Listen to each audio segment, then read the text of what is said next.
কিভাবে শুরু করব সেটা বুঝতে পারছি না। আমার মতো সারা দেশের লোক আজকে হতবাক। এরকম একটা কাণ্ড হতে পারে আমরা কেউ কল্পনা করিনি, কারো ধারণার মধ্যে ছিল না। কিন্তু এই অবিশ্বাস্য জিনিস আমাদেরকে হঠাৎ করে গ্রহণ করতে হয়েছে। মাইলস্টোন স্কুল এন্ড কলেজের যে দুর্ঘটনা, প্রশিক্ষণ বিমান বিধ্বস্ত হয়ে এই কচি শিশুদের উপরে ঝাঁপিয়ে পড়ল, আগুনে পুড়ে মরল। মা বাপদের আমরা কি জবাব দেব? কি বলবো তাদেরকে?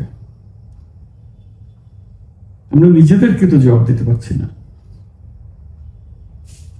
অজানা শিশুদের মুখ সবার চোখে ভেসে উঠছে। সারা জাতি হতভম্ব বা ক্রুদ্ধ। শোকাহত বললে খুব কম বলা হবে। এই দুর্ঘটনার রেশ এখনো কাটেনি। এখনো লাশ আসছে হাসপাতালে, এখনো হাসপাতালে মারা যাচ্ছে। মা বাবা এখনো খোঁজ নিচ্ছে আমার সন্তান কোথায়, তাকে আর কোনোদিন চেনা যাবে কিনা। যাদের লাশ দেখছি তার মধ্যে আমার সন্তান আছে কিনা পৃথক করার তো কোনো উপায় নেই। এরা আমাদের সবারই সন্তান, হঠাৎ করে চিরদিনের জন্য চলে গেল। আমরা অবশ্যই তদন্ত করব, তদন্ততে তারা ফিরে আসবে না। আমরা চিকিৎসার ব্যবস্থা করছি, সবাই ঝাঁপিয়ে পড়েছে। সকল হাসপাতাল, সকল মানুষ ছুটে আসছে। আমরা সবার কাছে অনুরোধ করছি, হাসপাতালে বের করবেন না, কারণ যারা আহত তাদের জন্য এটা ভালো না। তারা তাদের শরীরে রোগ প্রতিরোধের শক্তি নেই। আমরা ভিড়ে থাকলে আমাদের শরীর থেকে কি রোগ তাদের মধ্যে ছড়িয়ে পড়বে তা বলা মুশকিল। কাজে দূরে থেকে দোয়া করেন সবাই।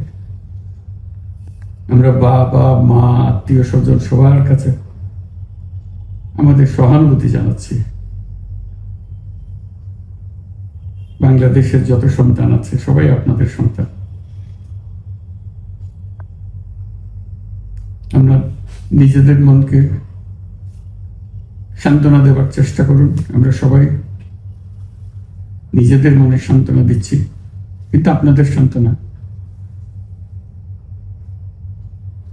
বিরাট ব্যাপার। আমরা সবাই আপনাদের সঙ্গে আছি, জাতির সমস্ত লোক আপনাদের সঙ্গে আছে। আমরা তাদের জন্য শোক দিবস ঘোষণা করেছি। আগামীকাল শোক দিবস। আমরা সবাই মিলে তাদের কথা স্মরণ করব, তাদের আত্মার শান্তি কামনা করব। আজকে থেকে সবাই তাদের আত্মার জন্য, তাদের রুহের জন্য মাগফিরাত কামনা করব।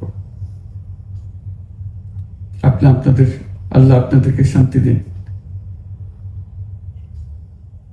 আমাদের জাতির সবাইকে, যারা এই দুর্ঘটনায় বিধ্বস্ত, সবাইকে আল্লাহ শান্তি দেন।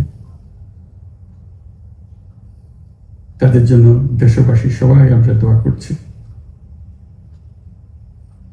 আল্লাহ এই শিশুদের জান্নাতবাসী করে।